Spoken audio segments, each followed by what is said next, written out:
भाई मैंने तो अपनी नंदों को बोल दिया था तुम लोग ना सुबह सुबह आ जाना। अब मैं उनसे फ्री होके यहाँ आ गई हूँ। ये तूने अच्छा किया बहन, जो अपनी ननंदों से फ्री होके आई है। अब आराम से यहाँ 1-2 दिन रह के जाइयो। हाँ भाई, अब तो मैं यहाँ 2-3 दिन आराम से रुकूंगी। वैसे भी मुझे बहुत टाइम हो गया यहाँ पर रुके हुए। मम्मी, भाभी भी तो अपने भाई को राखी बांधने गई होंगी, कब तक आ जाएंगी? डॉली अपने घर से निकल चुकी है, बस आती होगी। राजू बेटा, तूने राखी बनवा ली, अपनी बहन को कुछ नहीं देगा?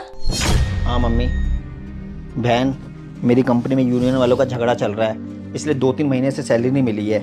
ये बस 500 रुपये रख ले इस बार, इससे ज़्यादा नहीं दे पा रहा हूँ। भाई पहले तो ये 500 रुपये अपने पास रखो। मम्मी ने मुझे बता दिया था कि आपको 2-3 महीने से सैलरी नहीं मिली है, और मैं राखी पे ना पैसे लेने नहीं आती हूँ, आपको सिर्फ राखी बांधने आती हूँ। बहन, तुझे ये बात मुझे बताने की ज़रूरत नहीं है। मैं जो भी राखी पे तुझे देता हूँ वो अपनी मर्जी से देता हूँ। लो, डॉली भी आ गई। नमस्ते दीदी, आप कब आए?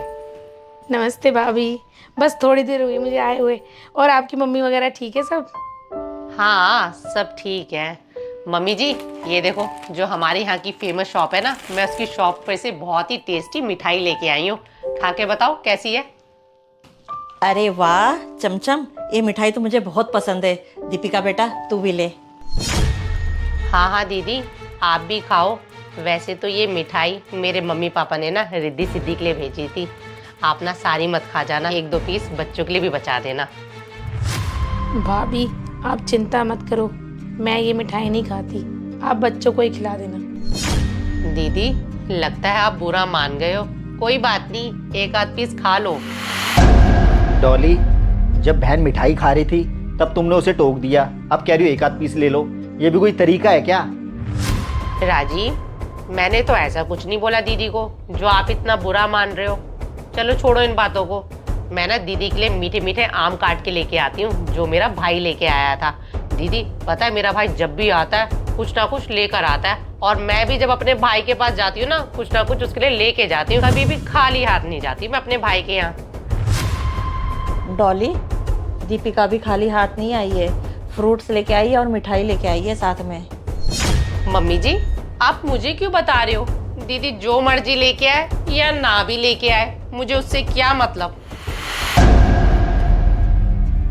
दीपिका बेटा, तू डॉली के बात का बुरा मत माना कर। मम्मी आप परेशान मत हो, मुझे भाभी की आदत पहले से ही पता है, पर मुझे आज तक ये समझ नहीं आया कि भाभी मुझे सुनाती क्यों रहती है। अरे छोड़ना बहन इन बातों को, हम किसी इंसान की आदत नहीं बदल सकते हैं। कुछ नहीं मम्मी, आपसे बात करने के लिए बाहर आई हूँ। मेरी ननद आकर बैठ गई है। ये नहीं है कि राखी बांधे और जाए अपने घर। अब वो 3-4 दिन पहले से हिलने वाली नहीं है। उसको सोचना चाहिए, उसके भाई की 2-3 महीने से सैलरी नहीं मिल रही है। अब 2-3 बंदे मम्मी घर में फालतू आ जाए तो खर्चा बढ़ जाता है। मम्मी, पता नहीं तीनों इतनी देर से क्या खुसर फुसर कर रहे हैं। ये ना हो कि मेरी ननद मेरे खिलाफ मेरे हस्बैंड को और मेरी सास को भड़का रही हो। जाकर देखती हूँ। ठीक है, मैं आपसे बाद में बात करूँगी।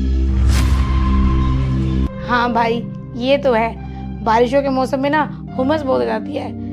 लो, एसी भी नहीं चल रखा, भाई एसी तो चला लो। दीदी, एसी ठीक होगा तभी तो चलेगा। पूरा 1 महीना हो गया एसी को खराब हुए हुए। इनको मैंने इतनी बार बोल दिया, लेकिन ये तो एसी ठीक करवाने को राजी नहीं है। ठीक है डॉली, आप चिंता मत करो, आज ही करवा देता हूँ एसी ठीक। हाँ हाँ, अब तो एसी ठीक होगा ही, क्योंकि दीदी जो आ गई है 2-3 दिन यहाँ रहने के लिए। मैं जब बोलती थी तब तो आपने एसी ठीक नहीं करवाया। दीदी, कहीं आपने तो राजीव को नहीं बोला एसी ठीक करवाने के लिए? भाभी आप कैसी बातें कर रहे हो? मैं क्यों बोलूँगी भाई को एसी ठीक करवाने के लिए? क्या मुझे पता नहीं कि भाई को 2-3 महीने से सैलरी नहीं मिली है? भाभी वैसे तो मैं आपको बोलना नहीं चाहती थी, पर पता नहीं आप क्यों मुझे बात बात पर ताने मारती रहती हो। आपको क्या लगता है मैं यहाँ कुछ लेने आती हूँ? दीदी, मुझे क्या पता आप यहाँ लेने आती हो या क्या करने आती हो, ये तो आपको ही ज़्यादा अच्छे से पता होगा। चलो छोड़ो भाभी, इन सब बातों में क्या रखा है। भाई, मुझे मम्मी ने बताया था कि 2 महीने से आपने बच्चों की स्कूल की फीस नहीं भरी है, तो मैंने सोचा जब राखी पे जाऊंगी तो आपको पैसे भी दे दूंगी। ये 10,000 रुपये हैं, आप बच्चों की फीस भर देना। और भाई, कोई और ज़रूरत भी हो तो अपनी बहन को बता देना, मैं हर समय आपके लिए खड़ी हूँ। देखा डॉली, मेरी बहन ऐसी नहीं है जैसा तुम समझती हो। हाँ राजीव, आप बिल्कुल सही कह रहे हो।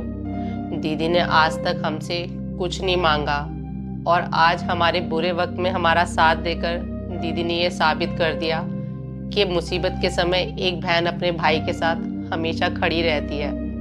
दीदी, मैंने हमेशा आपको नीचा दिखाने की कोशिश की है, हो सके तो मुझे माफ़ कर देना।